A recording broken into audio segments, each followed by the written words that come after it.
Put on a like mini flip. It's a little out of that.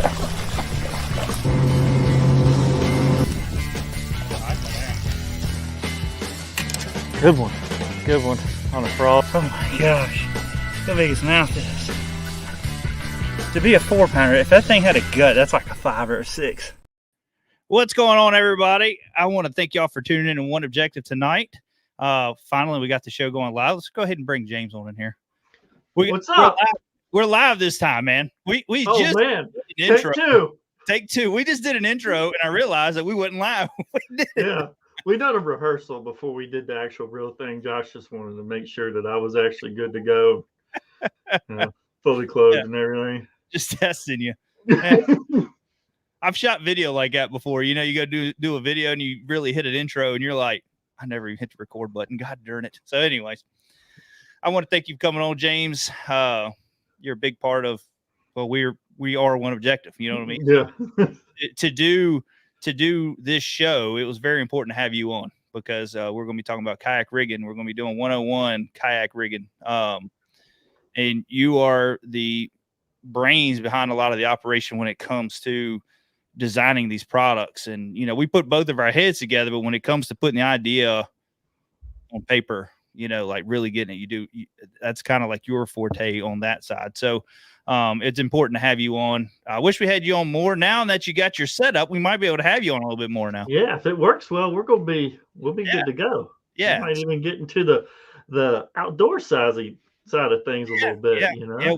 We have talked about that. We've talked about doing One Objective Outdoor channel or podcast as well. That's going to kind of lead into hunting and out ATV, just a little bit of everything outdoor, you know, just whatever. Yeah. So we ain't fishing, whatever else we're doing. Yeah. Doug Fitzgerald and said, hey guys, been a while. Hope y'all are doing well. Hey Doug, appreciate you coming on tonight. But before we get into this, I want to thank all our sponsors that we got for the show right now. Without them, it's hard to do a lot of the stuff that we do, some of the video content we do, the help we get, you know. So I want to thank Waterland Eyewear. They got some really great sunglasses. I have, you know, we've worn several different pair through, you know, our career. I'll say our career of fishing. What if you want to call it a career? We've been doing this.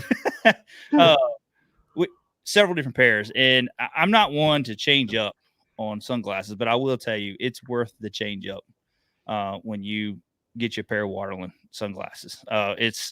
They got every different kind of frame that you would need for the situation, and the lens as well, you know. So make sure you check out Waterland. I'm gonna have a link in the description below, whether you're on the podcast or YouTube or Facebook. I'll put a description there and a link where you can go save yourself 15% on your next purchase at Waterland. Also, I want to thank Missile Baits.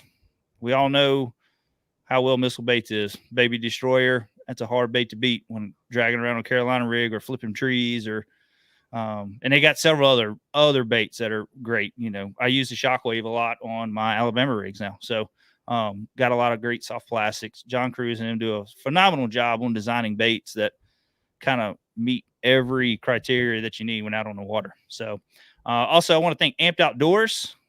You got to check them out. They're phenomenal. We're a dealer for them as well, so you can check them out at oneobjective.com.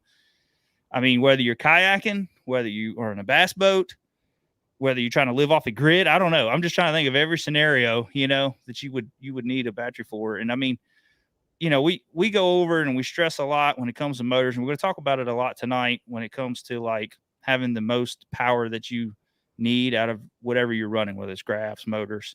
But they got you covered from small batteries to big batteries. They're actually, I talked to them today, and they're going to be doing some filming tomorrow out ice fishing.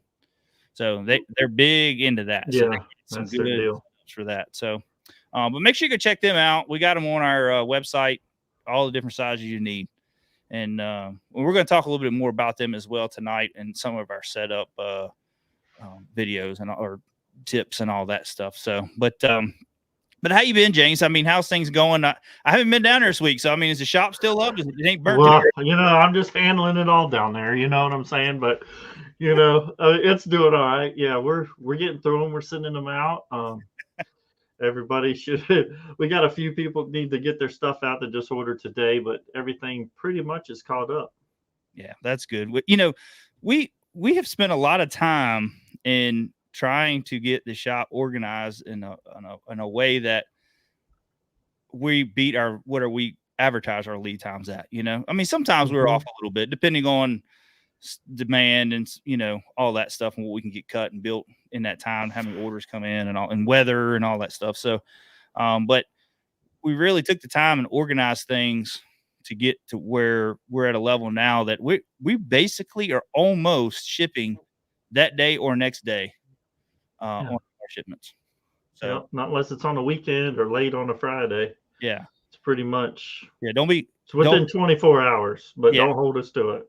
Yeah, don't be getting an order at 4:00 in the morning and wanting to know at 9:00 in the morning if your order shipped. But Yeah, but yeah, or sometimes don't it happen. yeah, or don't order on Friday, expect it to be there Saturday morning, but Yeah. Yeah, and that's some stuff we're going to go over here in just a little bit when it comes to rigging kayak. So, but anyway, so this is a show. It's that time of the year right now. Everybody's getting ready for the spring, and some guys are still fishing. You go down south. I'm really jealous of you guys. You're able to get out there and go fishing and all year long, basically. We can here, but I'm become a wuss when it starts getting into that. Like right now, it's like 20 something degrees, like, not for me. I'll just sit inside and watch fishing shows and, do that. Play with baits or something. I don't know, but I'm not gonna go out on the water. And I don't even like going sitting in a tree stand. To be quite honest with you, when it's that cold, I'm a weenie now. I'm the biggest, coldest fat guy you'll ever meet in your life. This is very true. What did Craig say? I just ordered. Did you ship this morning? But we're not shipping anything to Craig anyway. No, you ain't getting it. So it got lost. But yeah, so everybody's getting ready for the kayak season. Bass boats, even bass boats, we're getting into selling a lot of mounts for the graph mounts, odd and end little accessories that we make for organization. And so people are starting to try to getting ready. The holiday season's over, hunting season's over in most parts of the country. People are getting geared up, ready to go for spring bass fishing or whatever you do. But so I wanted to go in here and kind of go over from buying a kayak to rigging a kayak and being out on the water and kind of going over everything. I want this to be an in-depth show. Oh, we're going to go over a lot of stuff that, we're going to want to address that we get questions for, all that stuff. So, and then also anybody that is tuning in and listening that are watching, when it comes to, hey, did my order ship yet? And this and that, let's keep those comments down to a minimum because I probably won't answer them because I can't. But anyways, let me pull my notes up here and we're going to kind of go over, like I said, so the first thing I wanted to do when it comes to kayak rigging, the first thing you got to do is finding that perfect kayak. And one of the things, James, and you can kind of feed in on this is, we get a lot of questions, especially in the spring. Like they'll call us and like, hey, which kayak do you think is better? Do you think I should get a native? Do you think I should get a crescent? And I mean, to me, I want to say the biggest thing is how big are you, and what kind of water are you fishing? Yeah, and how much stuff do you carry? Yes. What type of rig do you want? Do you want a little riverboat rig, or you want something that you can go fish ponds in, or do you want a tournament rig, or do you want something that you can go fish club tournaments in? I mean, there's so much difference there, and you need to decide where you want to go with that. Yeah. It's just fat to float ratio. Yes, exactly. I mean, and there is, like I'm a big guy too, so I'm not, be honest with you, the Crescent Shoaly is a great kayak for small people like Drew Gregory, or tall, lanky guys, whatever, you know what I mean? But for me, being a big guy, it didn't feel right to me. And then if the more stuff I'm going to carry, you know what I mean? So that kayak is basically set up for guys like what Drew Gregory and them do, where they're kind of bare minimum. They bring a couple rods and they bring a few pieces of tackle, like a little Plano 3700, in a Yak Attack box or something. And it's a great riverboat. Like it turns on a dime. So you know what I mean? So like it's great for that. But if you're a bigger guy, to me, it just didn't feel comfortable to me. I think it's a well-designed kayak and thought out kayak, but just for me, it just didn't felt nervous in it. I don't like feeling nervous in a kayak. Yeah. Well, it all depends on where your body weight is at too. Yeah. In like a kayak like that. Because if you're a little bit more top heavy, it's definitely a lot more tippy Yeah. than other kayaks. So Yeah, and a lot of that too is going to determine as well, like say, being top heavy as how high the seat sits as well. If you got high and low positions, some kayaks their high and low positions aren't very much. It's not much at all. But like for instance, like a Vibe Sea Ghost. I mean, that was one of our first kayaks that we were in. But that kayak, it felt great in a low position. You put it in a high position, it threw it way off. It didn't feel right. So yeah. but starting off, you got to figure out your budget, and then you also got to figure out what kind of water you're going to fish the most of. If you're going to fish a river, you don't want a barge to paddle around. You want something that's going to be fast and can turn and easy to paddle. Like say the Bonafide SS-127, love that boat. I think it is a good river boat. Problem is, if you want to paddle up river, especially in some current, you can do it. And you can build up. You can build up those muscles. You know what I mean? Yeah. But it's just we did it. That's why we have motors now on kayaks. We did that.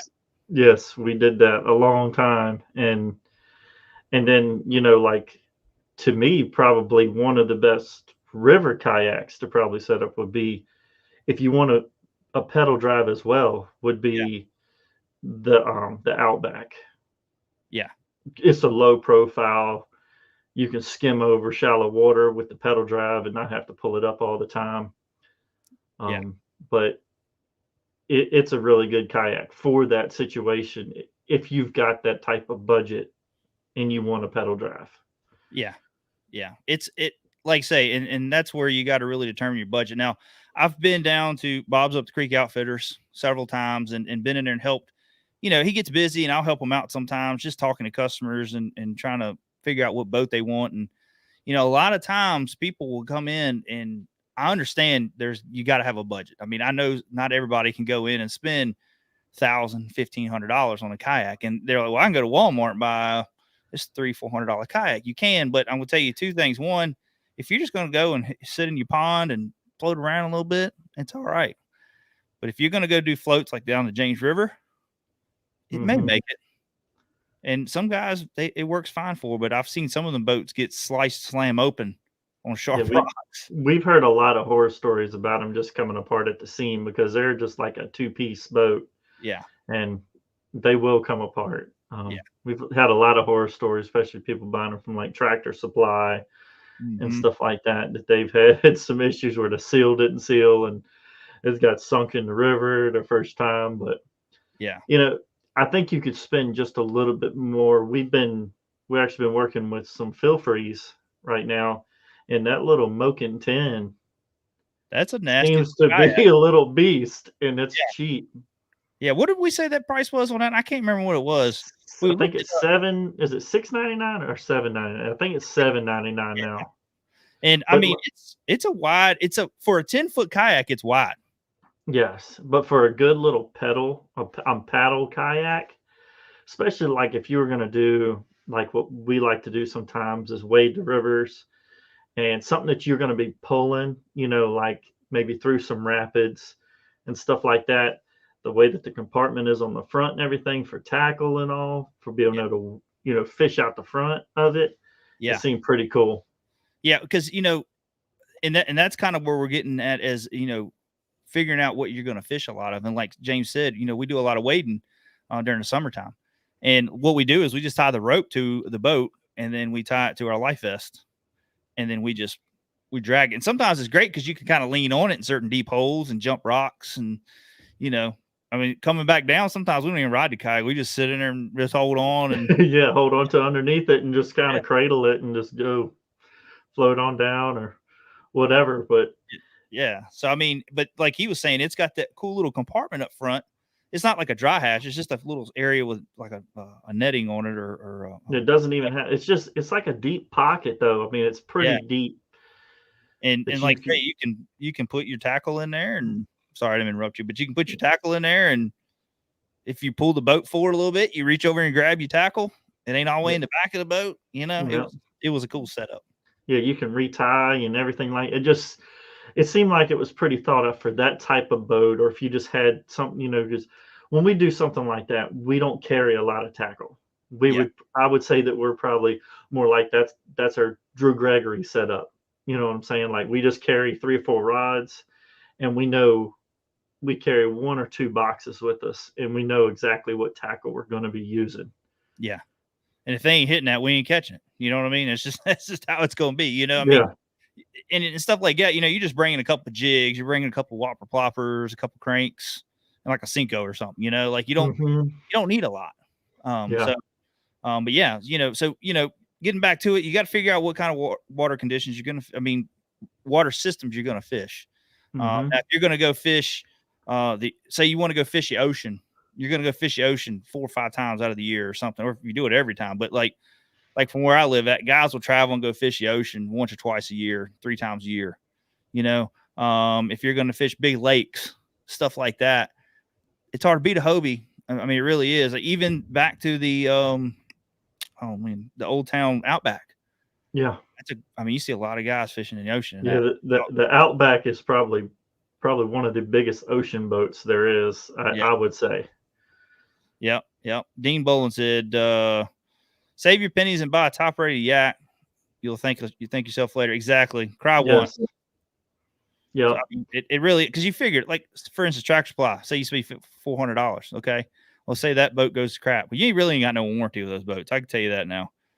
And they're not thick plastic. They really ain't. And then you crack that and you're like, crap, I need another one. Well, you could have went and bought you a Crescent at that point, or a Feel Free, Yeah, well, you can even buy a used good kayak for almost what you would pay for some of these cheaper ones. Yeah. Just a solid yak, but sometimes you'll get stuff that's got a few things on it. You don't want somebody's stuff that's, really junked it up or anything and drilled a bunch of holes because they didn't know what they were doing. But there's a lot of people that have these kayaks that just use them once or twice and then they figure out they don't like it.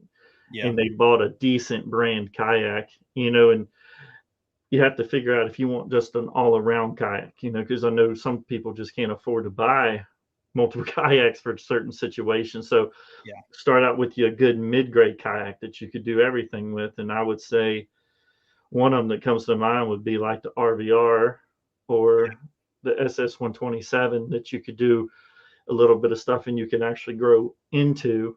And also like, the Outback, or there's a lot of different kayaks out there with the big rig would be a good one. Yeah. The Old Town's got some good top water 120s, 106. Yes. The 106 seems like a really good like river boat, like it's a and that's a very popular kayak. Yeah. I haven't had the opportunity to take like a 106 out in the water and actually like test it. Really demo it really, really well. But that would probably be one I wouldn't mind taking out and even thinking about for a little river kayak. Yeah, exactly. Let's get his comments real quick before we go much further. Robert said, "I'd love to see a list from One Objective Bass Fishing that talks best kayaks for different categories." So, that's a great idea. We might end up doing some polls. We might do some polls and then kind of do a tally after, at the end and kind of give everybody the most popular. And then we can we've talked about doing a video on just different kayaks, not actually going for which brand is better or whatever, but like what we're talking about tonight, what kayak would be great for this and why and this and that. And I think that would be good to do. He said you can't leave out the New Canoe Frontier or Pursuit, both great kayaks. Yeah, New Canoe's got a really great kayak. They really do. The Frontier 12, I've been in that kayak in the river, and that's a pretty solid kayak as well. Yeah. And Craig and who else was it? Shoot. Craig and Roy. Roy's got Craig's old kayak, New Canoe Unlimited, and that's a nasty little beast right there. You know what I mean? Yeah. With just what you can do to it and the rigging you can do to it, and it's a great little river kayak. Or I say little, it's kind of a big kayak, but it's a great river kayak because I like how, and this is something you got to think about when you're buying a kayak, and like what we're talking about. And if you go fish rivers, you're gonna fish lakes, you want to have the channels to get rid of the water. Because you fish rivers a lot, you're gonna get water into your boat a lot. Lakes ain't so bad unless you're just out there on a crazy windy day or a lot of waves coming over the bow of the boat or whatever. So that's little things you got to look at too is how the water's going to channel out. For instance, like, I mean, I'm not on here to bash boats, but like the P127, it just don't get rid of water. It's too low. And if you add much more weight to it than what it already is in your weight, you just can't get rid of water. You know what I mean? Yeah. Well, I mean, the Slayer Max, I know from a really, really good experience with that thing that, I mean, it does not. Yeah, it's scary. So you just want to see what waters you fish too. Like if you fish Sandy Cooper all the time, I would make sure you have a boat that can bail water out really well. That would probably be one of my biggest things about purchasing a kayak is that you're sitting above the water line and that thing is going to drain the water out as quickly as possible.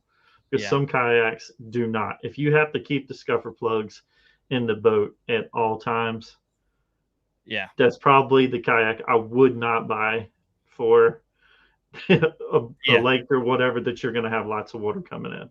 Exactly. Yeah. And like Tyler is saying here, I'm trying to pull it up, is, natives are infamous for poor drainage. It is. And the thing, I loved my Titan 10. I really did. And if you put your drain plugs in before you put the boat in, I mean, you'll still get a little water in there, but it wasn't bad. But man, like, if you took the pedal drive out and you put that cover over it and you're going down the lake and you got your bow mount on there, it'd spray water under that cover into your floor. It had so much drag right there.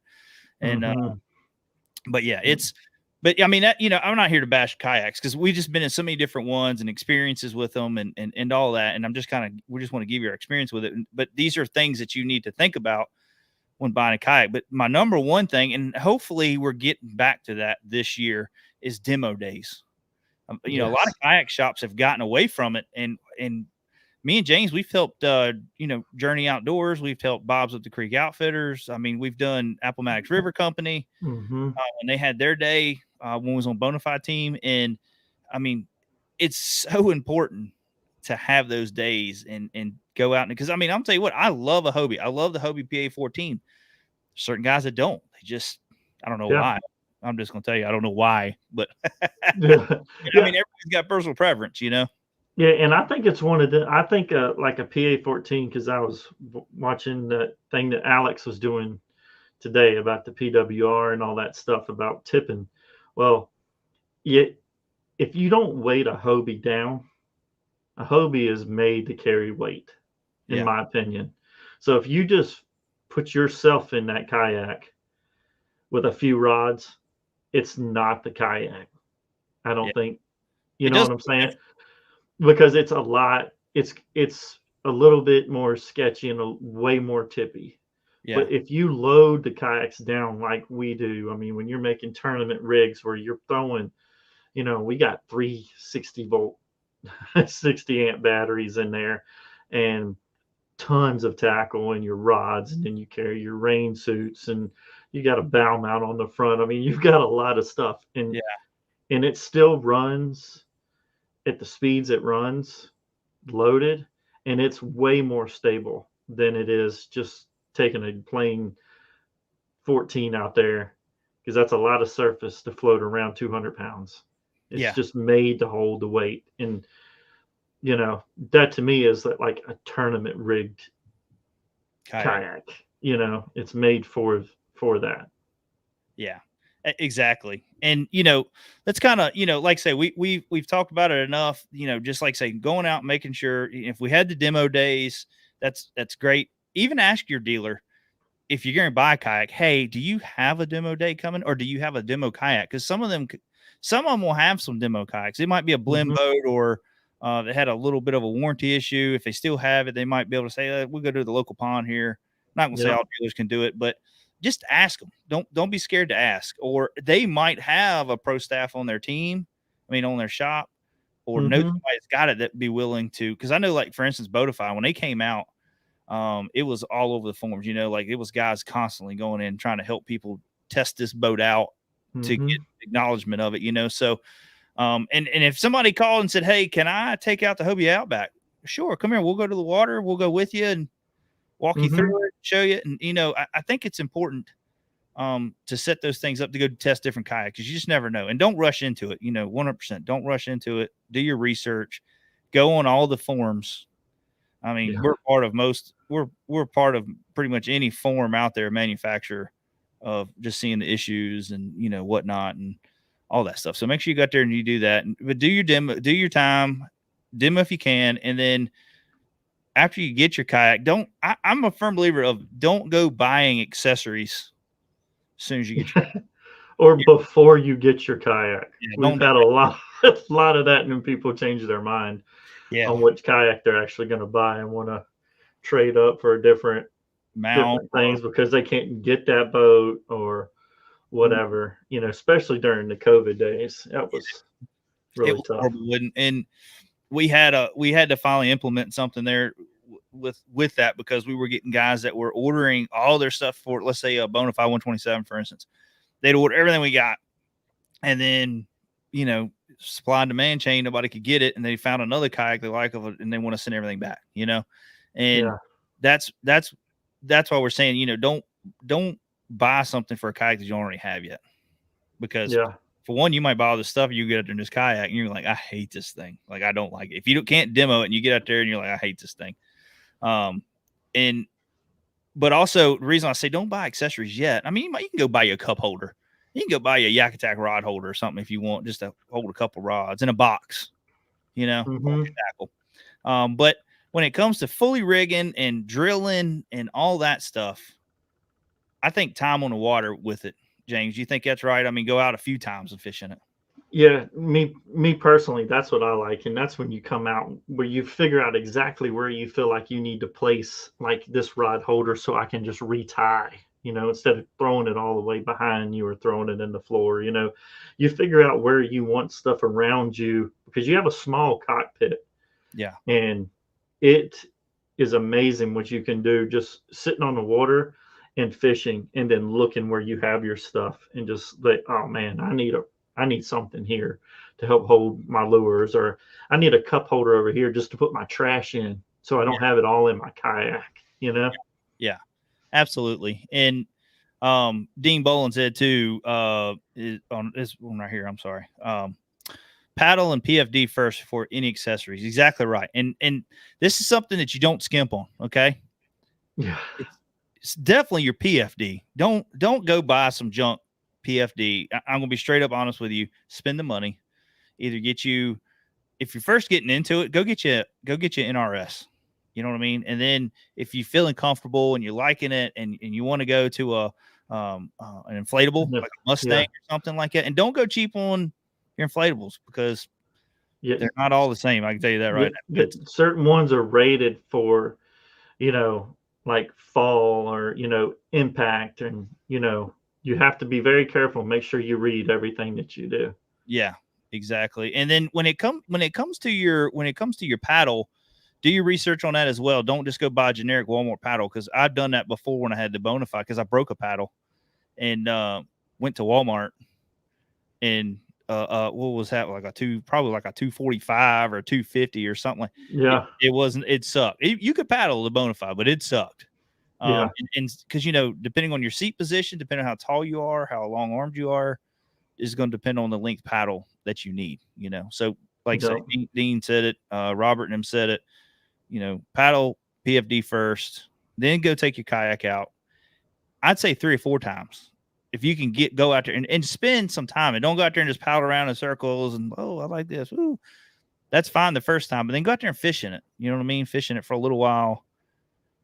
If I know I see some people like take their kids out, and get your kids in there and Yeah. see how they're going to sit, for a small kid or whatever. And see how they're going to sit before you put a lot of stuff in there because that stuff might get in the way or trip them up and ruin your day with water. So, but yeah. And then, after you spend that time on the water, then you can start buying your accessories, figure out where you would like your graph to be, where your, cup holder to be, or your measuring board, Yeah.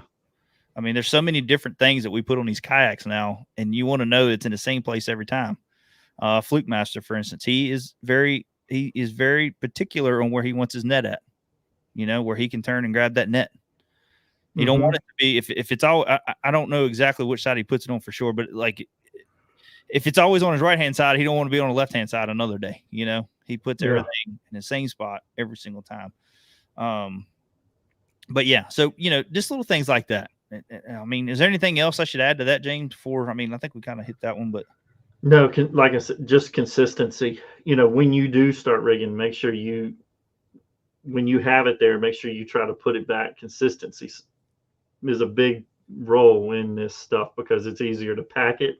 It's easier to know where you've taken it off after you've had a long day. You have somewhere that you can just store your stuff for your kayak. So when you get home, you don't just throw it all in the garage and you're spending forever looking for it as well. So just, that's kind of a different part of it, but it's kind of like it is part of your rigging scenario that you want to have you like a special tote that you put everything in. So you just get home and you take that tote and you put it in your garage and you got your life jacket, your power pole switch, and your light, just everything that you want. You want to make sure you have it all organized. Yeah. Dean Mullins said organization is key. Absolutely. And that's time saved on the water. And you'll figure this out as you're on the water. And, like James said, consistency and where everything is at will save you time on the water because you won't keep looking for stuff. That's the same thing with tackle. When you're rigging tackle out there on the water, I have a box that goes under my seat. We have our under seat tackle organizer, and I have a big box flambeau that I put all my soft plastics. I know that all my soft plastics are always going to be in that box. Now, they might not always be organized by the end of the day. By the end of the day, I'm cussing myself because I don't know what I did with my flukes, but they're in that box. But stuff like that. But another thing to remember too is the more stuff you put on this kayak, depending on how you haul it, if you're going to have a trailer or if you're going to car top it or throw it in the back of your truck, you got to remember there's setup time and there's teardown time. And if you're fishing kayak tournaments where you're going to I want to fish this spot and then I'm going to pull out and go fish something else, you got to think about these things because big time. I mean, you can spend 30 minutes rigging, just getting everything right. Yeah, I mean, you could spend more than that. We've seen people spend more than that at the boat ramp. Yeah. And that's what Robert's talking about right here. He said something big people don't really talk about is when it comes to rigging is location of all your toys in regards if you ever have a self-recovery. Exactly. I mean, if you got a bunch of stuff lined up on the side of your kayak, say you fall out of it. I mean, I've about done it several times in a Hobie. You're going down with your motor guy and you're talking to your buddy and there's a shoal right there. Wham! It just comes up. I mean, I was talking to a guy. It was so embarrassing. What happened? Oh, you there? Okay. Sorry. That was scary. No. Something come up on my computer. I thought it was all shutting down. I was like, my computer. Yeah. But anyways, I was talking to a guy and he's, we're just chatting back and forth and he's talking about our show. And I hit this shoal while I'm talking to him and I about went over the front of that boat. It was at Gunnersville, I think. And I went over the front of that boat, man. It was so embarrassing. I mean, I'm all up on my graphs, everything. But if you got to get back in that boat, it can be tough to climb over in it if you got a bunch of stuff over the side of it. Yes. I mean, I see guys with big graphs on the sides and which is nothing wrong with that, but you just, you got to think about that. And that's a good point, Robert. I'm glad you brought that up. Yeah. I just got these little aiders that you could put on tree stand steps. They're super cheap. They're like $5 or $6. What they are is they're a little step that you put on tree stand steps so you can extend how many steps you go. So instead of just having 2 steps or whatever, you can have this. It's like a 2-step aider. That would be something really cool to just put on the side of your kayak. To be able to flip it over and to get back in it. Because they're super cheap. Yeah. And it's, that's something else too. And you guys, like for me and James, for instance, we'll go float the river. I mean, if you get a good hot day and you're out there on the lake, you want to pull up on the bank or any of that stuff, get out there where you can't touch with your life vest on and just see if you can crawl back up in your kayak, on them good hot days. You don't do it right now, but it's too cold for that right now.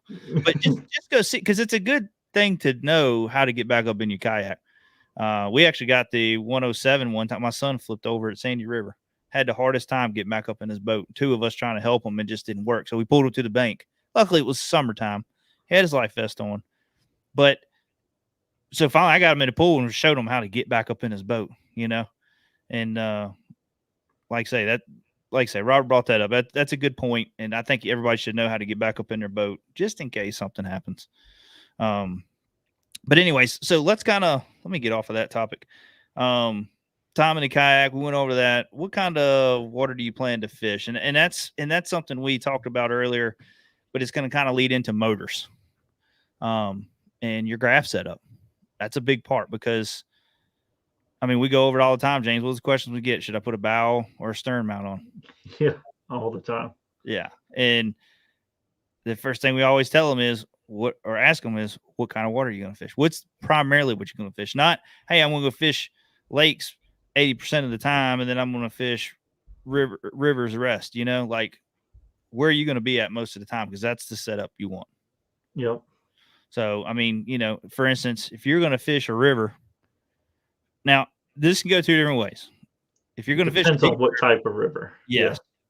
For instance, like you, James, you went up Chickamauga, went up the river, and all that current. Spot lock was key up there. Spot lock was key. I mean, the guys, you say guys in the torpedoes, they catch a fish, and you can put the torpedo on low, but you're still constantly fighting with the current with your pedals or whatever you steer. Yep. So, but yeah, and then that's where the torpedoes, they were coming down, and they were just having to run the current and ease their way down. So they were just doing circles, where I could actually come up it and actually work the current the right way. Present the bait the right way, that the bait fish and everything was coming down. And I only worked a small area, but I caught a ton of fish in a short period of time. And I didn't catch a lot of big fish, but I did catch a lot of fish. Being we get another day, it didn't hardly do anything.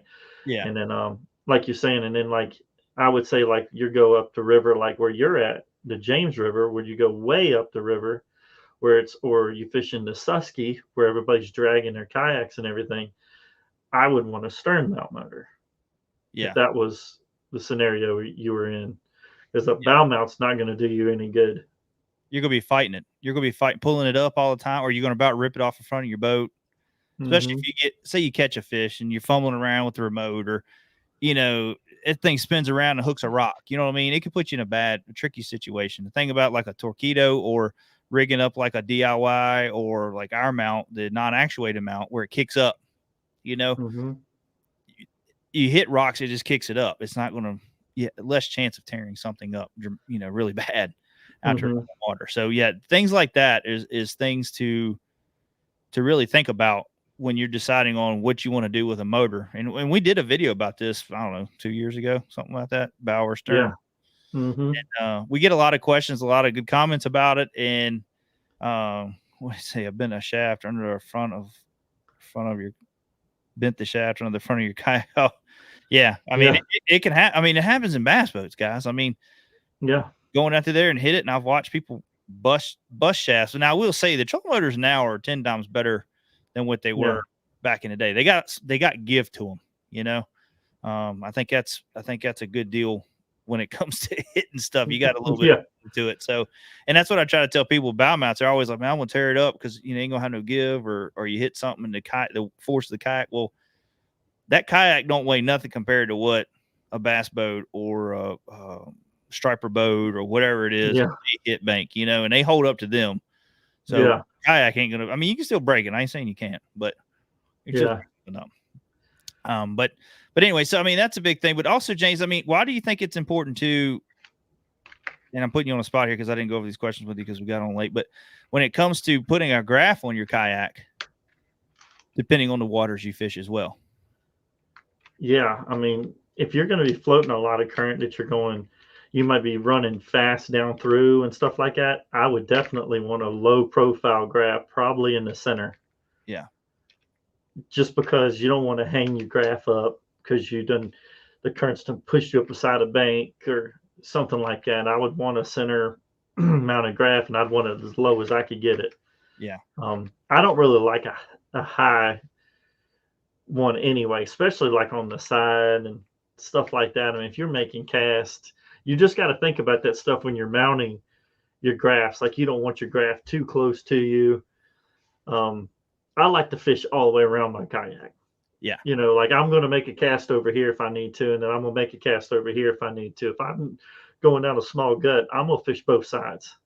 Yeah. If I'm just working my way down into, because if that's the way the current's running, I want to make sure I'm working it the right way. I don't want to work it back one way and miss fish, you know, because if you got like spot lock on, you can slow way down in spot lock and fish those, you know, that really good cover all the way up through there. So you don't want something that's going to protrude where you're fishing at. I've seen some people where they only land fish on one side of the boat, which that's cool, but I'm not going to work my fish around the motor and take the chance of losing it. I'm gonna net on either side.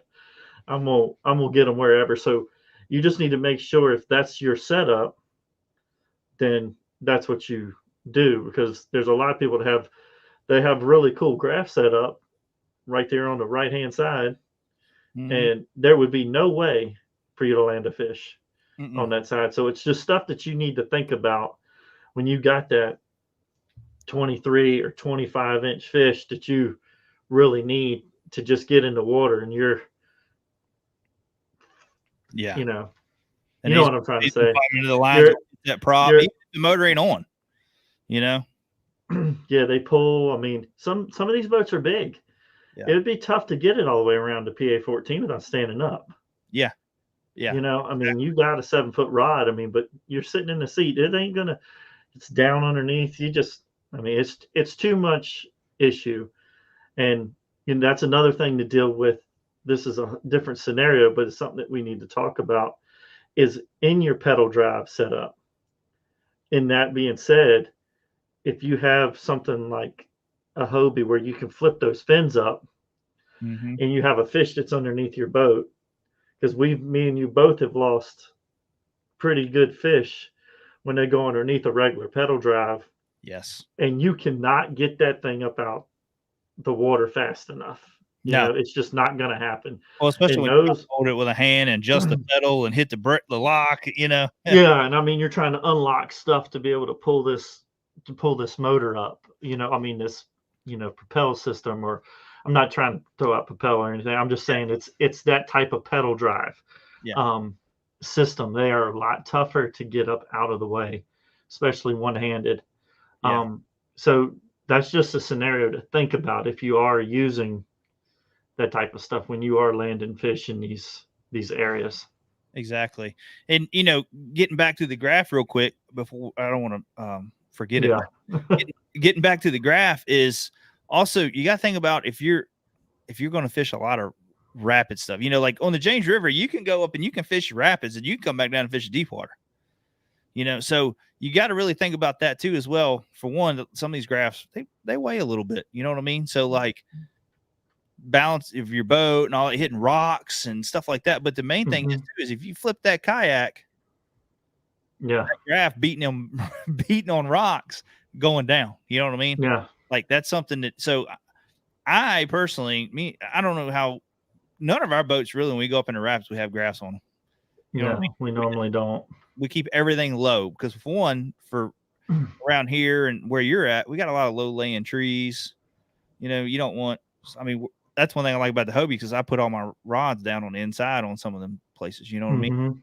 So, you got low laying trees, you got stuff that you want to have your rods low, or if you want them angled back a little bit. That's one thing I do like about the new Yak Attack crate and their rod holders. You can actually bolt them on the side at an angle, you know what I mean? Yeah. So, stuff like that, that's just stuff you got to think about. But yeah, when it comes to the graph, you want to make sure that you ain't spending a crazy amount of money, or something, a graph that you can take off easy as well. I see a lot of guys hard mount these things, and we've done it. We do it on some boats where it's wires are run through the hole, which is fine because you can just unscrew it, but you don't want to have a graph mount or something where it's hard to take that graph off of there. Yeah. That's what we've been making these mounts that you can just undo a couple screws and take it off, and you just leave your plugs there. But also transducer mounting, with these, you want a kayak that you can have the transducer mounted like in it a little bit. Yeah. We've seen a lot of people take and mount their transducers really low. Well, we haven't never had any issues. You used to be able to just mount these transducers. You were putting them inside of boat holes. You were epoxying them inside of a boat hole. But for some reason, a lot of kayakers think that they got to have this transducer all the way down because it's interference. Well, the cone is like this. Yeah. It's coming out like this. So even if it's in, it's not. I mean, the angle of it is so different. These spacers and stuff that people are putting on it. If you want to put it on there, that's fine. 90% of the time, even on my Hobie, I never even drop the transducer out of the high spot. Yeah, the plate piece that you can drop. It's got a plate piece where you can pull the transducer up out of the way and then put it down. I never put it down. Yeah. It always stays up. Yeah. And especially talking about transducer placement is also, if you're going to be trailing your kayak, you want to make sure too, depending on how you trail it. Some guys use the PVC pipes that they slide it on and all that stuff, and all that's fine. But if you're using like where we did, ours is flat. Yeah. And with carpet, you can't do that because you will rip that thing off as soon as you go to pull it up on that trailer or back it off a trailer. Yeah. Or like say floating down a river. That thing's hitting low. I mean, there's sometimes you're bumping rocks when you're going over. Yeah. Yeah. And that's the one good thing about the way that the Hobie system is, though, is because it's like spring loaded. Yeah. So if you hit something with the Hobie one, it's just going to push it up in. Mm-hmm. And, it kind of helps. So if you did leave it down, even with the way that we have our trailer set up, it just pushes it right underneath and you just keep on going.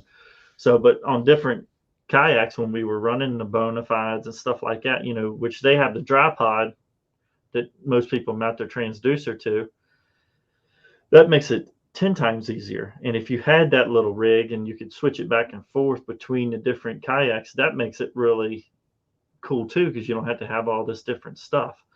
And that pops out fairly easy. Yeah. Yeah. And that is the cool thing about like the Bonafide. And when you kind of going back, talking about picking out your kayak and all that, that is something, if you wanted like to do something quick and easy, I mean, the dry pod on those are really nice because you can put your battery in there, you can put your transducer on the bottom and have your graph all mounted to it. If that's how you want to do it, you know what I mean? Like if you're traveling, you want to take that whole assembly out and put it in your car, in your house. I mean, hell, you can go in your house and play with it. You know what I mean? If you got everything in one area, you can go inside and play with it and look at lake maps. And that's one thing I did like about the Bonafide. Yeah. You can take that inside and just sit around and play with it a little bit, So sit inside and play with it a little bit. Yeah, that's I understand. Yeah. Sometimes that's what you got to do. Yeah, especially when it's cold out. Let's reel it back in here. Yeah, you started it. Got to use better words for this one. Yeah, you got to pick your words correctly. Yeah. Let's get into weight distribution. I think that is one thing that is way overlooked when it comes to kayak rigging. And the one thing I want to stress about it is not all kayaks are made to have motors, much less bow mount motors. It's just ain't, you know what I mean? They're not. We've been in some boats that we're just like, we ain't putting a bow mount on this. Like it's not, you know. I mean, it's a good kayak, but it's not set up. Yeah. But I mean, weight distribution. I mean, you got to think about it. You're adding, if you do it right, by the time it's all said and done, you're adding about 45 pounds to the front of your kayak with the motor. Our mounts are normally anywhere between 2 to 3 pounds, depending on the amount you get. So I mean, you're adding that much weight to the front. So the biggest problem I seen with people and like, man, my kayak don't feel right after I put this motor on there. It don't feel good. Well, they're putting the battery up front too. Like, I mean, some of these guys are putting 100 amp up front, and I mean, good gosh almighty. So now you're adding on top, let's just say 100 amp, what's that weigh? Like 20 pounds? Probably a little bit more than that, probably close to 30. Yeah. So I mean, you're adding that You're at 70. 70 pounds. Just say 70, almost 80 pounds probably by the time you're all said and done. If you put everything in the front, Yeah. and like your seat placement in your kayak is a big factor in this. Like with the new canoe, you can adjust your weight by just sliding your seat back and forth, Yeah. which is really cool. So like you can have your seat all the way in the back, and then you put your tackle in the back, so all your weight is in the back. Right. So like the fill freeze that we were working on, like the Moken 12, Mm-hmm. and was it the Lure 11.5 Yeah. and the 13. 13.5. Those seat scenarios sit way back. Yeah. So like they'll work really good with a bow mount, just because you've already got your leverage, I mean, because you're kind of leveraging this thing out. And if you can just adjust stuff, and you want to make sure that me personally, if I got a bow mount on the front, I would always put the battery behind me, Yeah. or at least under me, but behind you, just to get more leverage. Even if it's behind your tackle box, would be even more beneficial if you can make it happen. Um, just to make it just feels way better. It's going to feel better. You're going to feel more comfortable and everything like that. Yeah. Because I mean, you got to think about it. When you put all that weight up front, your kayak's going to start sitting like this. So the back end of the kayak is coming out the water, especially if you stand up and you're further forward. You know what I mean? So like the back end's coming further out. It's going to start feeling more tippy. You know what I mean? You don't have that kayak sitting in the back or sitting Yeah. in the water to make it to do what it's supposed to do, what it was designed to do, to feel Yeah. stable. Yeah. And like we've had other manufacturers of mounts and stuff like that say that theirs is faster and everything like that. Well, it it's only faster depending on the way that the person loads the kayak, and Yeah. they don't know exactly how much weight somebody's got or anything like that. So you can make it on somebody that says it's the most efficient. It could be less efficient just because of the way that you load your kayak.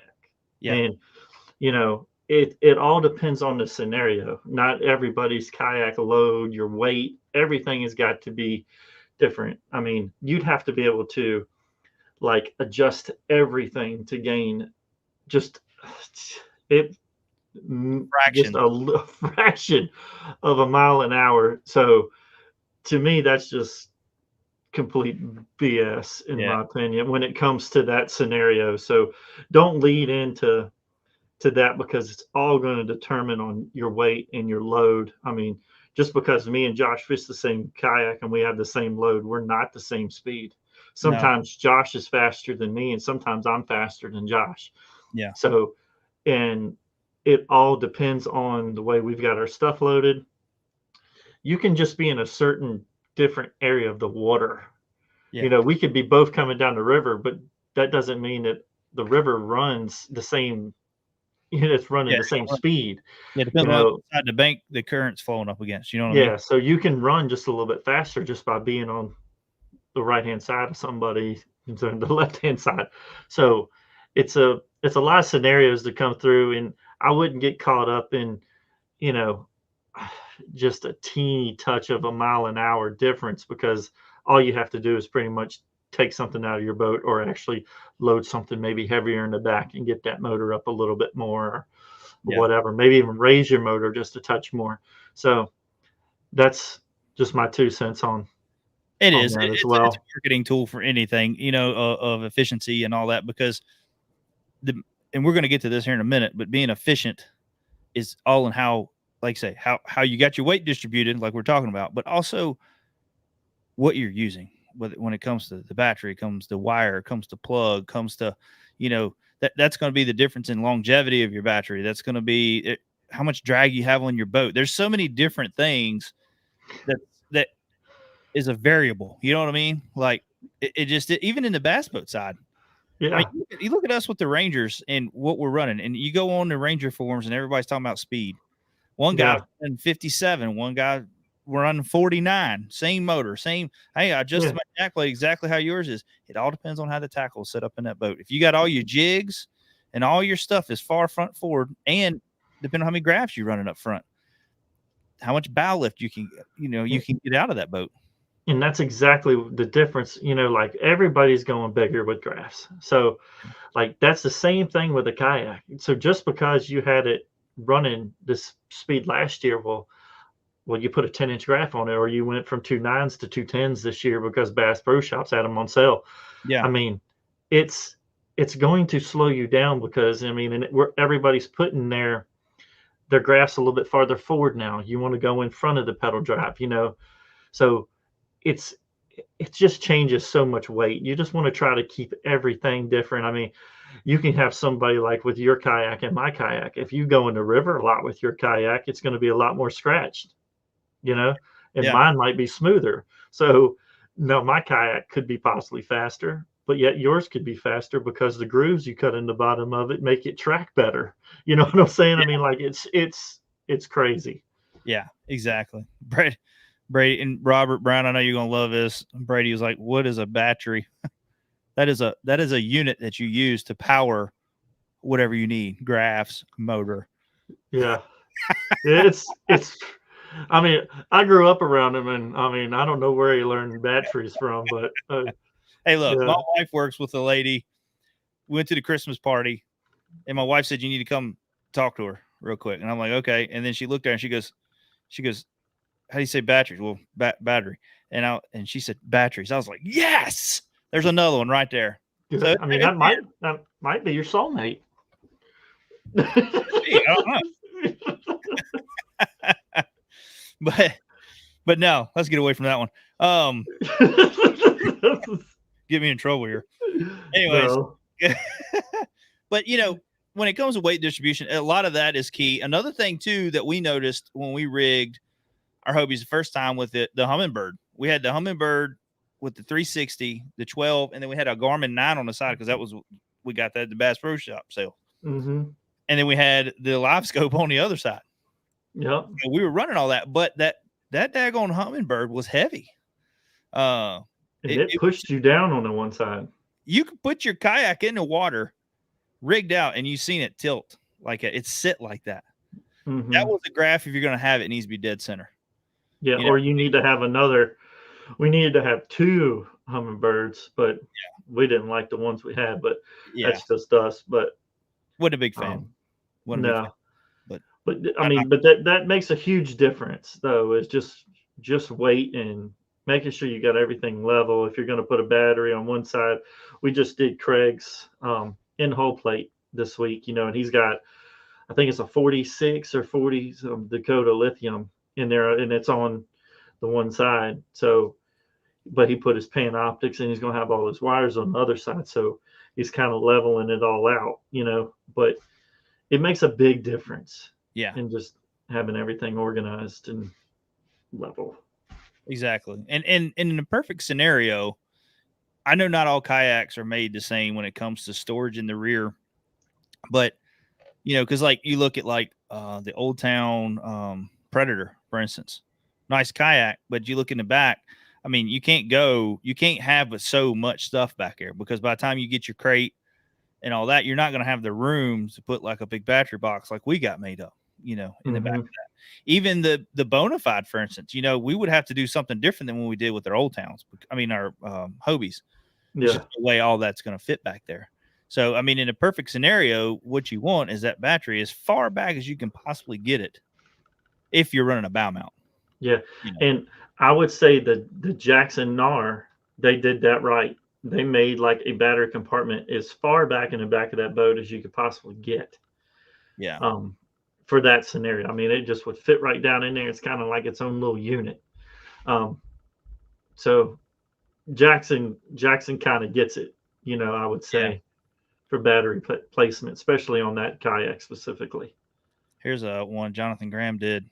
My RVR 19 runs faster if I slid the seat all the way forward, running the torpedo on the stern. Yes, because you're adjusting that motor. I mean, you're getting it up. You know what I mean?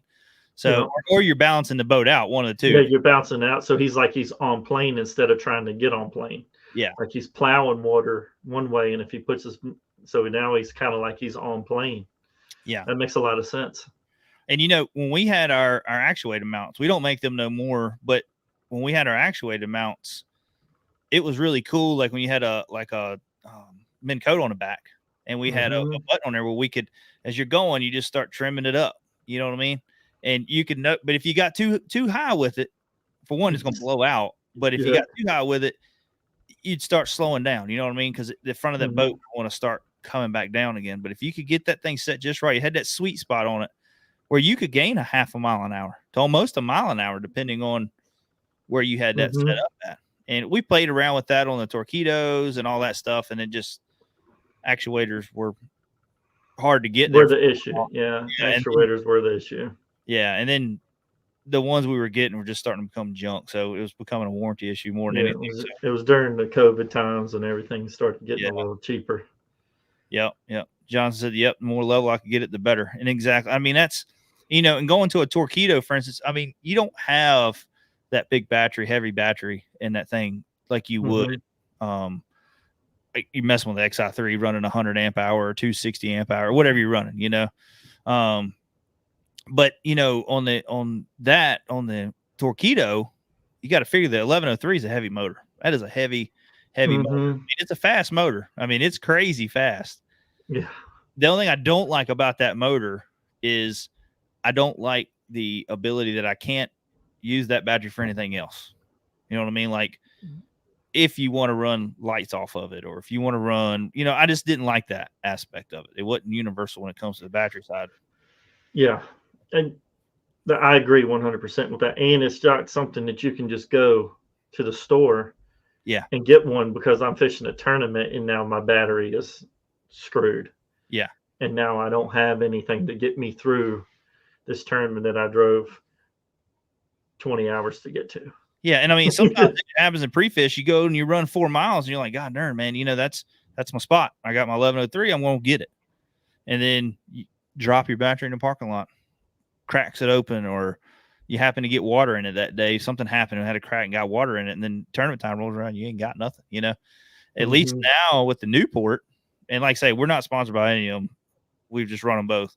Yeah. With Newport, you can go and get you 2 cheaper lead acids if you needed to, smaller ones, and just run a 24-volt system, Yeah. Go grab 2 lawnmower batteries real quick and you can make it happen for a couple days, Yeah. So, I mean, I do like the versatility of that with the Newport vessels, but I mean, it's, you can look at them. They're very similar. I mean, it ain't. Yeah. I mean, they're very similar motors. Yeah.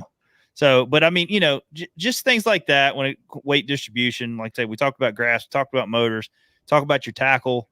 I mean, you want to make sure you got that weighted out right. And some kayaks, you can't carry a lot. The Hobies, for instance, we can carry a lot. I don't like taking and throwing a bunch of tackle in the nose of my boat. Now, if I want to bring a worm bag or something, some stuff I think I might need during practice, we try to cull it out during the tournament, know what we need. But during practice, you kind of carry everything. Me and James come from the bass boat side, so we try to carry anything and everything. If it's going to fit in that boat, it's going. Yeah. So, 50 rods, we can make it happen. I've seen James have 3 full worm bags behind his seat between the tackle box, I mean, it's a lot of stuff. Yeah. I mean, that's why I'm saying he runs faster than me sometimes. And it's just because I've got more tackle, I mean, but it makes a difference. Yeah, it does. It's a big difference. And like saying, just how you lay everything on your side of your boat, that's a big difference as well. So just keep that stuff in mind when it comes to really rigging that kayak and determining how much you weigh, where your seat's at. The 106 Old Town is another example of that boat sits really far. It seems like the seat sits further forward on that boat. Am I wrong? I think you kind of sit a little bit more in the middle of that boat. So just like you do with the Moken too. You kind of sit pretty far forward in the Moken as well. Yeah. So, guys talking about, we make a mount for it. We do make a bow mount for it. And I think the boat is capable. It's not a problem with not being capable to handle that motor. It's just when you fold that motor up, you're going to have the motor sitting in your lap, basically. So that's things you got to think about too. If you're going to buy a kayak, can it support your weight, support your dream of what you plan on this kayak being as a fishing machine? And if you put a motor on there, how's it going to sit? Where's it going to sit? Where am I the battery? Where I'm going to put all this stuff? And sometimes that's kind of overwhelming when you go to a kayak dealer and you're going to go look at boats. You don't think of all of that. But that's why I say do your research. Go in there and look at pictures, man. Facebook's full Yeah. of pictures. Facebook is the forum, like your places you can go online on Facebook and everything and look at what people have done. You can go up there and type in their different stuff in the search section of these places and find, like battery placement, and you can find a bunch of stuff for the specific kayak that you're doing. And like I said, but first and foremost, you just need to figure out what type of fishing you really want to do. Yeah. Yeah, exactly. Let's get into our next topic, and that's going to be the best battery setup. And this is something this is going to be more towards the bow mount side of things, because we definitely know that a Newport vessel, you're going to need a 24-volt system. You know what I mean? Like you got to have 24 36, yeah. Yeah, 24 or 36. And the other thing is like, I think guys underpower. There's a lot of stuff that goes around on social media of, hey, what battery should I get from an XI3 that I know is going to last me all day? And I see guys on there all the time go on and say a 54 amp lithium. I don't care who makes it. I don't care if it's Dakota, Amped, whoever. You know what I mean? I'm not calling no battery company out here. I'm just telling you, it's not going to last you long. Yeah, You it's know, not. you might be able to go knock it on 3 and drive around and fish. Yeah, but they're not made to run wide open. No. And a You're lot of people going to have issues. Yeah. And a lot of people say that. They're like, oh man, I don't run it wide open. What do you do when you get in a situation you got to? Let's say a storm rolls up over that mountain real quick, or the wind picks up. I mean, look at us at freaking Toledo Bend. We went down there. I mean, we didn't have motors, but no. Well, and that'd be a reason to have a motor in the Hobie BLS. Was that? Yeah. Exactly. And like Tyler Duncan here, he's saying I plan to run 2 100 amp hours for the XI3, 2 graphs, and live scopes.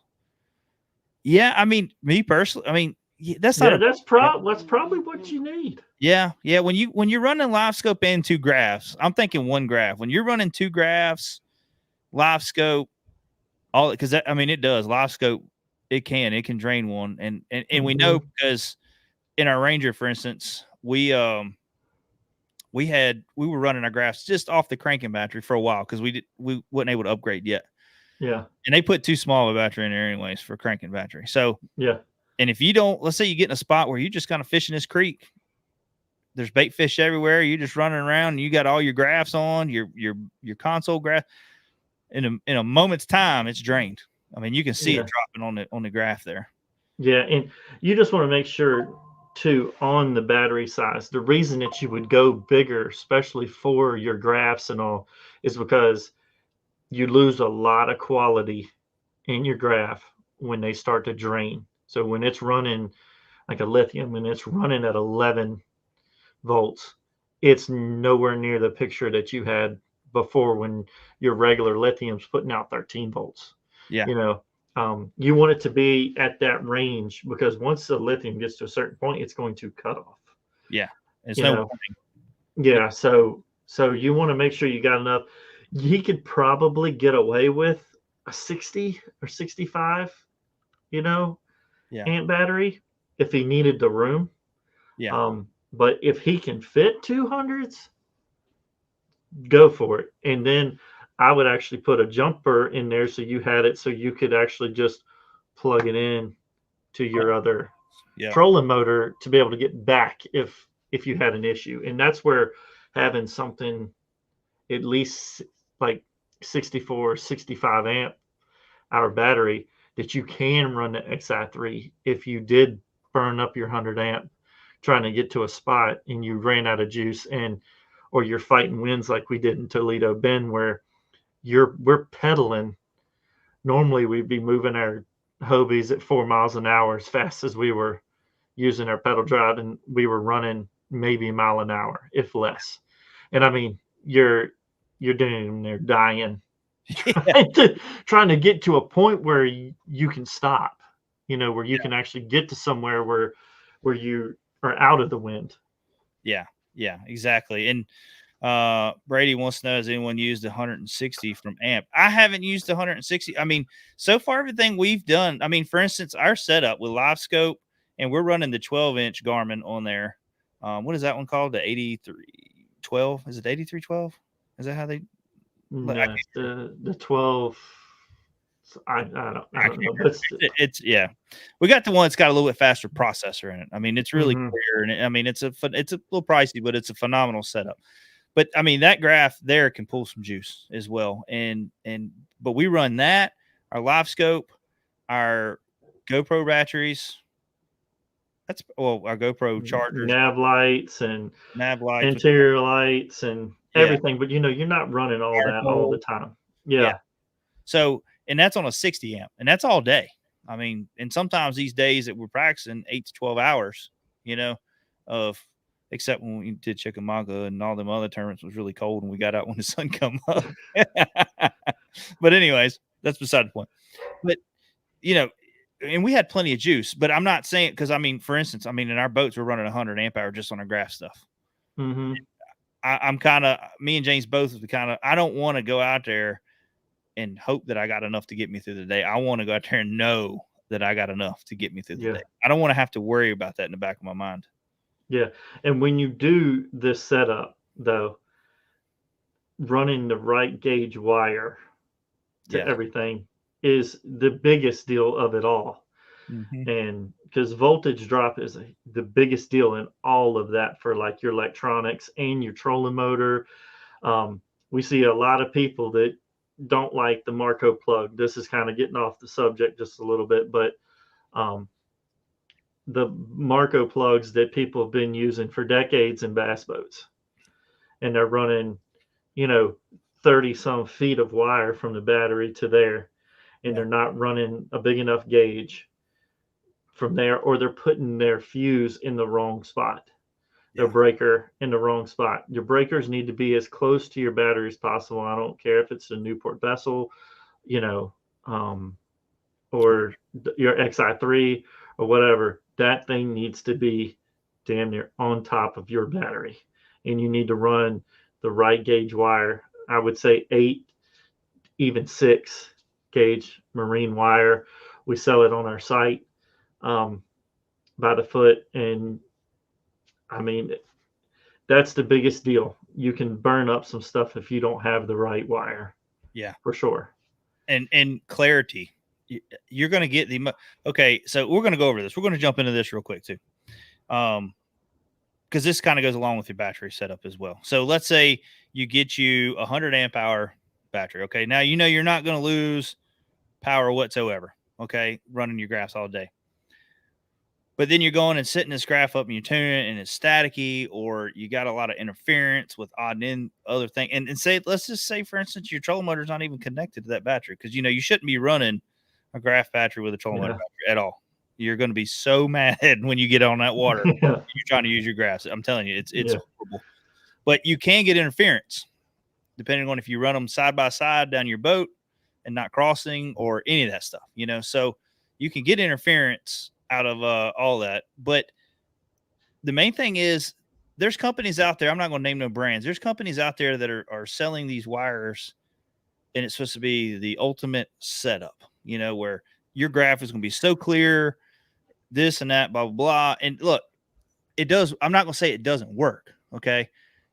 But it's really expensive. And you got to have all these different plugs. You got to figure out everything you're going to need. It's about nickel and dime you to get everything to wire this up, when you can go in and run 8 gauge wire for your graphs. Is it overkill? Maybe. I don't know. But I'm going to tell you what, we get a lot of compliments on how clear our graphs are. Yeah. And then we're just running them to like a bus bar, like or whatever in your kayak, or if you run in your kayak and you run your graphs, we run it to a fuse block. And then we take from that fuse block, and then we run the factory supplied wires from there to the fuse block. And we shorten that distance up as much as possible.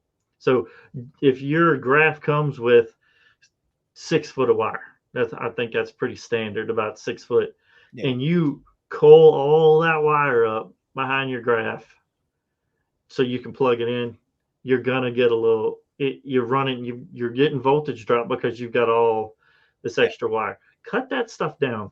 Those plugs, if you ever need to replace one or anything like that's not that expensive, or you can just add to it. Use the right connectors, um, like solder type connectors and stuff like that.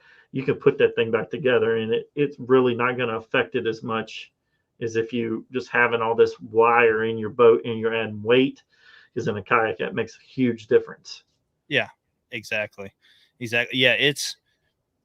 That's just little things that comes to cutting down on weight and all that. But like I say, your graph clarity, they sell, I've talked to a battery company out there before, and they've talked about these 16-volt batteries you can run your graphs with. And a lot of that's a Band-Aid. I mean, that's what they've said. It's a Band-Aid. Now, I'm not saying you're not going to see clarity out of it, but if you're not running, go get you a smaller battery and just run you big gauge wire. Do it the right way like that. You don't have to spend a fortune. You don't have to go buy all this specialty wire for graphs, and it's supposed to be super clear. You can if you want. I mean, that's up to you, but I'm just telling you, you can save yourself a lot of money and time by just running big wire to it. No. I mean, James has rigged several bass boats, kayaks. That's our biggest thing right there. We don't hear no complaints about it. You know what I mean? I mean, there's none. So, and running a marine grade wire when you do it. Don't go get something crazy. You don't have a thick insulation on it. Yeah. Just don't buy some 8-gauge wire off of Amazon and thinking it's the right wire, because it's more than likely not. It's more than likely like a speaker wire or something like that. So just make sure you buy the right wire. And like I said, we do carry that on our site, but there's a lot of other manufacturers and stuff that you can buy this stuff from. But just make sure it's really good wire, because that's your biggest deal. Voltage drop is your enemy. Yeah. Like I say, with your trolling motors and with your graphs and all that. I just want to point out I'm getting picked on for the way I say batteries now. We got Bob in here. We got Daniel Perry. Everybody's picking on me now, man. Well, I mean, you should be used to it by now. I'm used to it. I need to give me a shirt. I need to give me a shirt that says it. Yeah. But we're not putting one objective on it and batteries on it. Objective batteries. Yeah, you go on to see. We need to come out with our own battery company. Go on to one objective and get you them batteries, them lithium batteries. Yeah, and that's what just put on it. It is. Then at least you could call them that, and it would be, retarded. They'd be like, "What the hell's a battery?" That's right here. Look, it says battery on it. Crazy. I know how to read. Jonathan said his grandparents were from West Virginia. They used to say batteries. Yeah, well, I could see you're from West Virginia. I could see it too. Yeah. I just don't. Never mind. We're gonna leave it alone. But we know a lot of nice people. I go to West Virginia a lot. Yeah, we know a lot of they're good people. Yeah. But us talking about the wire actually covered our next topic was wiring graphs and motors, and that's the biggest thing. Just good connections. James was talking about the plugs, for instance. I've never seen so many kayakers burn these plugs up, and it's just odd to me because it's a shorter run than a bass boat. Well, there's a lot of stuff that happened with one specific person that's pretty big in the kayak world that put their breaker up front, and that's the biggest issue. I'm pretty sure with that is, you got to have a fuse somewhere, and if your fuse is 20 foot away from your battery, it's not a good. So everything's gonna get burned up. It's just gonna get burned up. So, but yeah, I mean, we've run them on, like I said, we've run them on bass boats for years, and you don't see guys out there changing them out for Anderson plugs. You don't see them out. Now, I'm not saying that's a bad idea. Yeah. It works for people. That's great if that's how you like your setup. But also just know that it's all in your connection. 9 times out of 10, if we see one that was burnt up and we didn't put it in, I can tell you that it was because the connection came loose or they didn't tighten it up. You know what I mean? And that's something you got to check. I mean, even with the Anderson plug, I mean, I worked on scissor lifts and forklifts and all that stuff. Those connectors can come loose inside of there. The tab gets weak and they start getting loose and they'll burn up. Especially when you unplug and plug them all the time. That's the worst thing for an Anderson plug is constantly unplugging and plugging them. You know what I mean? It wears that tab out. It'll get worn out. And scissor lifts, for instance, they were the worst thing that you worked on because they'd get a short. They're like, hey man, this thing ain't working right. Hit a bump, don't work right. 9 times out of 10, it was an Anderson plug. So it doesn't matter if you don't have good connection, any of it's going to burn up. So you always got to do your maintenance before you go out on a tournament, before you go out. When you come off the water, I mean, I'm bad about it too. I don't always do it, but before we go out to a tournament somewhere, I'm kind of checking over my wiring, just making sure things look good and kosher. It ain't corroded or any of that stuff, you know? So yeah. And going back to the batteries for a quick second, when you get off the water with your lithiums, put them on charge and store them completely full. Yeah. That is a big deal to the life of a lithium battery, is storing it completely charged. Yes. It's a big deal. And also another thing too, and I've heard this, is a lot of guys, they'll sit there and, let's say for instance, you go out and you fish 2 or 3 hours and you do that and say that's how you just fish. You say that's just, you work a lot and you go every day, 2 to 3 hours. Well, you can get memory in that too. And I've always heard that it's good to drain them down every so often. You know what I mean? Like go out there and run it. If you can't fish all day, leave it and go out and run it again. Run until she gets really low, then go up there and charge it again. But make sure you always want to get a good charge on them, and a good charger for a lithium. Make sure you get a good lithium charger. We're running the what is that one called? A Pro? No, it's the Naqua or not Naqua. Whatever. No, it's not like that, but it's something. It's a 3-bank. It's a 3-bank charger. Yeah. And I mean, it's a bass boat charger for lithiums. And we carry that around. James actually got his mounted to like a little thing with a handle, and he can carry it around and you can wrap it up and all that. So, I mean, maybe I need to shoot a video on that. Yeah. I think that's something we need to do because it's a little pricey. The charge a little pricey, but I'm telling you, we had the regular like box chargers they send with them.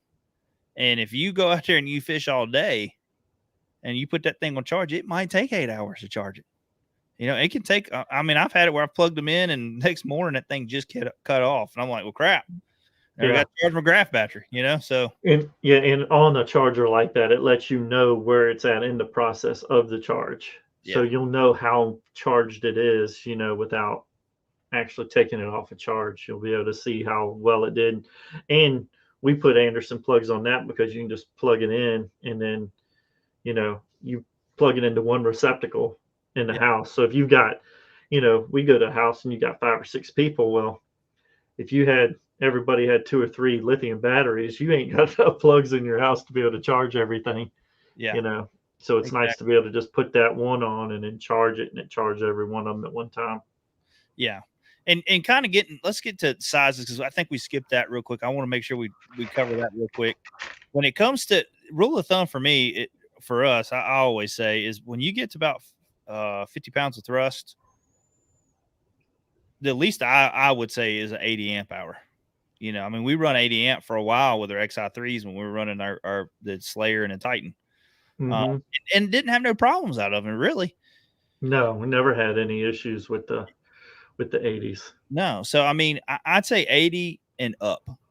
80 is the lowest it would go. Now, if you're going to run like a 30-pound thrust, like a Minn Kota Endura, like we did on the Bonafides. I mean, they were what were they, 50s or 60s? We ran. We ran 50s and never had an issue. So you could run something like that, but I would probably I probably wouldn't go any lower than like a 60 or 65.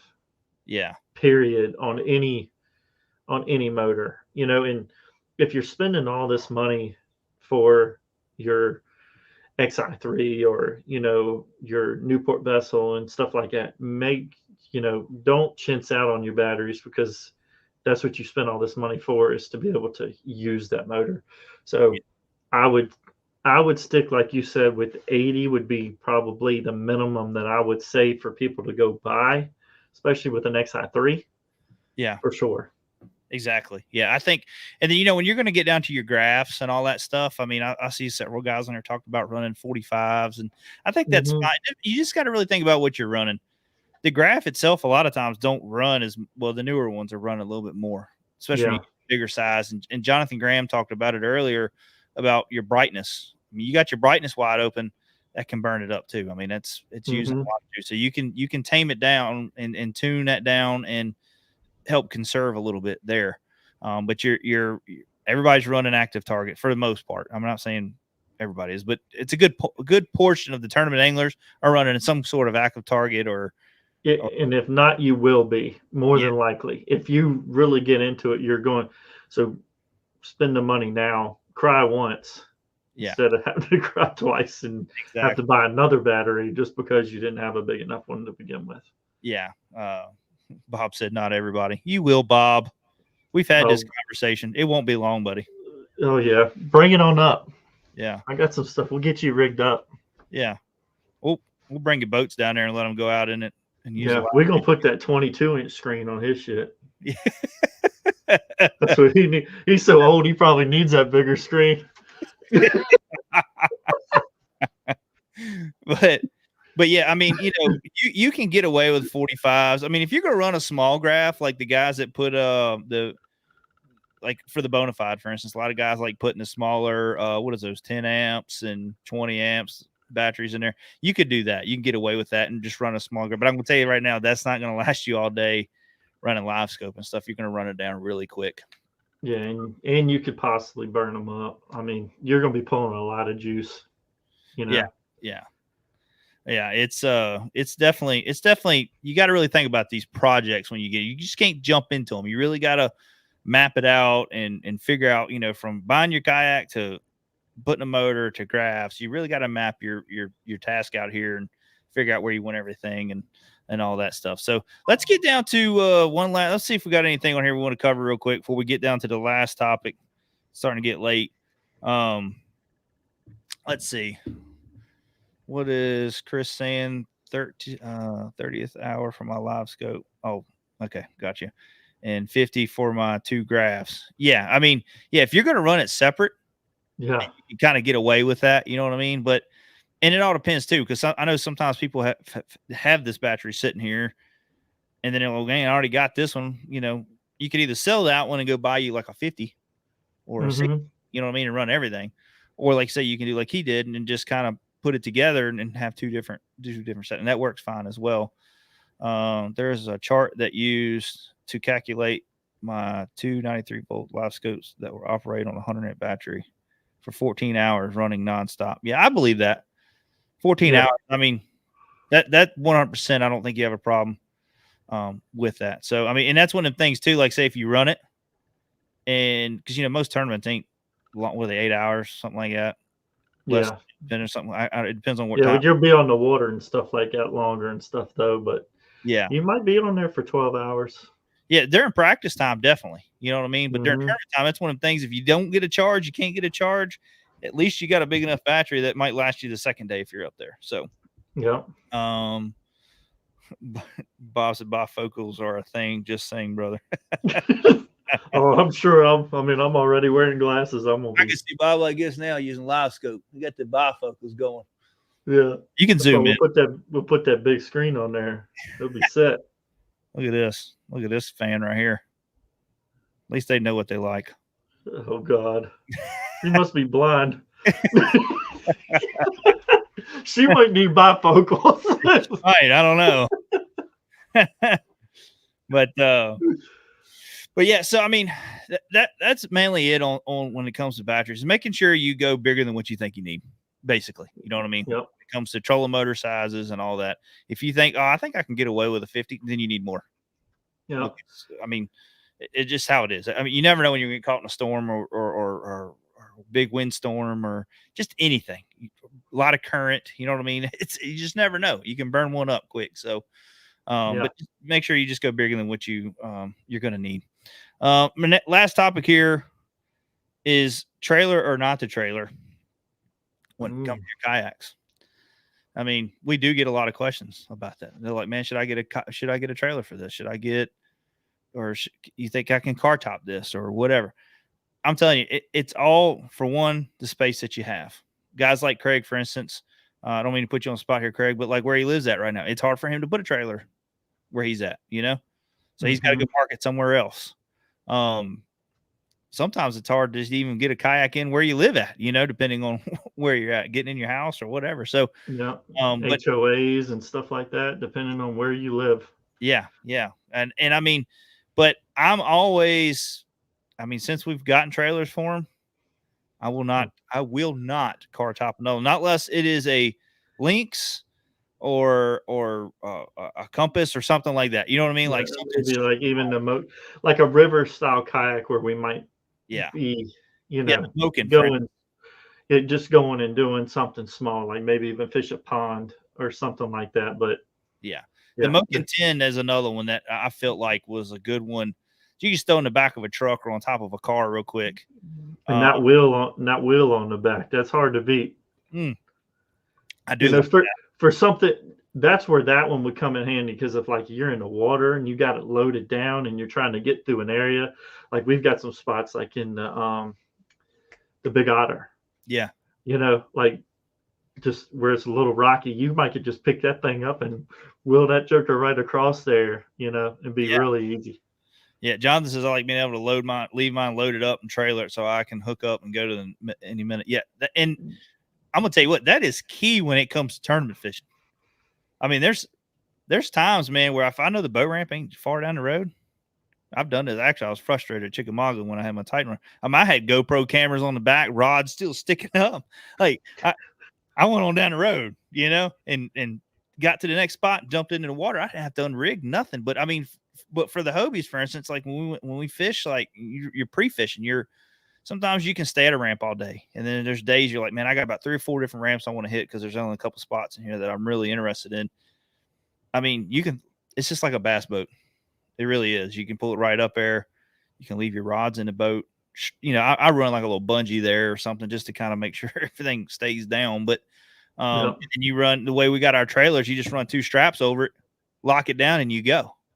We Yep. keep our motor. We had pictures with our kayaks sitting on a trailer with our motors on it at the house where we were staying at in Tennessee, and people were like, "There ain't no way they travel down the road with them motors on the front." Yes, we do. When we get to the tournament, baby, it's on there. Like Yeah. it ain't Yeah. coming off. Yeah. And we'll run them. We'll leave them on the front of the boat and trailer them. We've trailered them like that forever. Yeah, Like it really is not gonna. We've never had it hurt anything. And we leave all of our graphs on there when we get to a tournament. yeah, Like when we get, like, just say we travel to Texas, of course, we're gonna have our covers on and everything like that, so they just won't fit with the motor. That's the only reason we don't. yeah, But like if it was nice out to keep that stuff out of our cars, we're gonna leave the motors on the front and we're gonna rock and roll. yeah, But like you said, when we get there, the motors don't come off, the grass don't come off, not unless we're like in a sketchy area or yeah, something, or we're going to go into Walmart or something to go grab something or yeah. whatever. We're not going to leave that type of stuff sitting on there. But like, I mean, we rig it and the boxes stay in. We don't take none of that stuff out when we travel or nothing. It, We it, get there to the tournament, all of our tackle's already in the boat. yeah, exactly. And like say you got there, that's the good thing about the 3-bank charger. Depending on where you stay at, heck, you don't even take your battery box out of your boat. You can plug everything in right there. Nothing's coming out of the boat except if you want to take your tackle box inside and do some rigging or whatever if you want to. But way we got it rigged up, man. And the awesome thing too, if you guys didn't catch the last video, did me and James we rigged our rod boxes. We got a 15 amp lithium up top there, amped outdoors lithium. We got switches on it. So if you're rigging early in the morning or at night, man, you hit them switches, your rod box are lit up on the inside. And then the way we did it, it's got lights all the way down the rod box. It lights the whole boat up. You see everything in there. Yep. And you get back from a tournament at night and you're trying to go out there and rig just a few things before you go in at night. It's all lit up, and having the type of charger that we have, it's waterproof. Yeah. Not like the regular old lithium chargers that you would get regularly. Mm-hmm. So these mount into a bass boat and stuff. So they're made to get wet. So you could just leave it outside to do and stuff is not going to bother it. No. So that's a really good thing about having a different charger like that, so you can just plug it in, like you said, right there. You leave everything hooked up. You come out there the next morning, you just unhook the charger, roll it up, put it in your car, and head to the water. Yeah. Get that little extra sleep that you might need. Definitely. Yeah. Jonathan Graham here. I wanted to go over this real quick. Talking about covers. I think it's very important too. You get you a good cover for your boat, especially if you're going to leave it outside. Even if you're going to keep it inside, you know what I mean? Because a lot of times we keep everything in the cover, in the boat, and then you pull the cover off and boom. I mean, we've used that like sometimes depending on where we're going. If we're traveling to Texas, we did the Texas trip where it was Toledo Bend and Fork. I mean, we had the kayaks loaded down with stuff on the inside. Food and like boxes of food. Yeah. Yeah. I I mean, mean, we couldn't get to it because it took us 2 days to get the covers off because of the all the ice. the snowstorm that we went through and got everything froze up on it. But Yeah. Yeah. But I mean, they're definitely 100% worth every penny when it comes. For one, it's sight out, out of sight, out of mind. So if you do got stuff, I'm not saying that no one's going to break in and steal your stuff, but it's out of sight, out of mind. A lot of times they don't see it sitting there. They ain't gonna mess with it too much. They're gonna get something super easy to get. So, I mean, not saying they ain't gonna cut it open, but I just feel like I feel a little safer when I got on it. And two, if you got a big rainstorm coming through that night or all the dew, you're not getting in there and everything's just soaking wet. Your seat's soaking wet and all that stuff. You know what I mean? Like everything's dry when you get out there and first thing in the morning. So, just definitely something worth looking into. I mean, I think what are you looking at spending, like 400, something like that? they're not cheap. Yeah, they're not. I don't think they're 400. I think they're close to 3. Yeah, I think so. Casey Reed, he's got one that's set up. It's real nice. It's got his sponsors and stuff on it. And Jonathan Graham, he's talking about using it. It's definitely a good investment if you're going to travel a lot and fish tournaments or like I say, just storing it. Just keep all the dirt and dust and all that off of it, so it ain't filthy when you go get in it the following year or something. So, Craig said, Josh, when we are all at Hartwell, we were charging 15 to 16 Yeah, it was crazy. I mean, batteries, and I bet you people's light bill was going through the roof. I bet you people were spinning 100 miles an hour. Between Bob Berinsky and Craig and me and you and Jason Hensley, I mean, man, you come in, everybody's just you trying to find an open socket to plug your charger. Yeah. Craig said the Carver is 180 for the PA. Okay, well, yeah, maybe that's about what it was then. I can't remember, but yeah, I mean, I hope you guys got some good information out of this. People that are gonna be listening to this show later, I hope it. You got some good information. I'm just trying to go over a lot of stuff that it's rigging season, man, and there's a lot of questions out there, and I just want to cover some things that people can kind of look at and relate to and think about. Yeah. And I know that we didn't put this in there. This is something, but people are going to the XI3s that are the 24 volt and the 36 volts. Yep. And I mean, I think they're going to be a little bit more efficient. But like speed wise, I don't know. I haven't tried them, so I don't know. But I don't know how much more speed you're going to get out of them.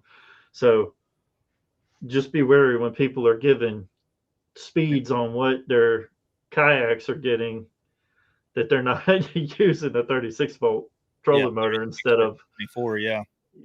Instead of the 24. So just be mindful of that. Yeah, definitely do your research and ask, people saying they're getting speeds, make sure hey, is that a 12 volt system or a 24 volt system or 36 volt? I mean, there's a lot of things, or if it 50-pound thrust or is it 80-pound thrust? I mean, I'm seeing guys going to 80-pound thrust motors on there. I mean, there's a lot of things that are in question on that. And like I say, when it comes to setting up, that's just the stuff you got to think about. And what size motor you want to run as well on that too. So, but yeah, I mean, like I say, I hope you guys enjoyed this. This is something me and James been wanting to do and get on here and talk and just kind of talk about the rigging and the issues and questions we get all the time from people. And batteries and motor, if they should have a bow or stern, is the two biggest questions we get weekly, sometimes daily. And I feel like I'm a broken record sometimes, but I understand it's a lot of information out there. When it comes to rigging a kayak, it can be kind of overwhelming. It's so much information out there, and not knocking people on social media, but everybody's a freaking expert. You know what I mean? Like So Mm-hmm. you got to take things with a grain of salt and do your research. Don't go by off what 1 or 2, 3 people say. Like, do your research. Go, even if you call us and we tell you something, still do your research, because it's just good. It's good for you to know as much as you can before you do the job. So, Mm-hmm. but yeah, I mean, I appreciate everybody that's tuned in. Ramel, I know you're getting in here, man. I really appreciate that. I can't call everybody out, but I really appreciate everybody that tuned in here. If you don't mind, please hit the thumbs up button. I appreciate all the comments, and share this video. We're really trying to get back into our podcast. We're really trying to spread some knowledge, when it comes to fishing and kayaking and bass boating, whatever. But also, like I said, we talked about it earlier to show people that's just come in. We're going to be doing another podcast show. We're still talking about it. It's going to be One Objective Outdoors. And that's just going to be like everything outdoorsy. It's not going to be just solely fishing. It's going to be hunting and ATV, and basically what our outdoor channel is like. And if you haven't yet, make sure you go check out One Objective Outdoors on YouTube and on Facebook, Instagram. Hit the subscribe button, hit the follow button. We got a lot of cool content that's coming through there. And we're not as active. We try to be, but a lot of our stuff goes to One Objective Bass Fishing on our social media stuff. We're trying to build up more activity on our social media stuff, on the outdoor stuff. So just make sure you go check all that out and hit the subscribe button on One Objective Bass Fishing. And also, if you are listening on any podcast platform, if you're able to go in there and rate the show, please go in there and give us a rating. Hopefully it's a good one, 5-star, but I don't see why you would do anything less. I'm just saying. But anyways, yeah, just go in there and rate the show for us if you don't mind. And it just helps us get that show out there a little bit more. So, but other than that, James, you got anything else that you like to add to it? No, just thanks for everybody tuning in, and hopefully we helped you out just a little bit, at least. If hopefully we didn't screw you up too much, but hopefully we helped out more than we screwed you up. I mean, you might have been ready to rig your kayak, and then your mind just went. Bob said we're going to be rigging a new PA soon, so that one's getting a gas motor on the back of it. That's what we're going to do. 30 horse. Yeah, 30 horse, Bob. That's Tiller. Get a mud. We're gonna put him a console in that one, yeah. like a regular boat console, windshield and stuff. But I appreciate everybody tuning in, guys. We'll talk to you later. See y'all. See ya.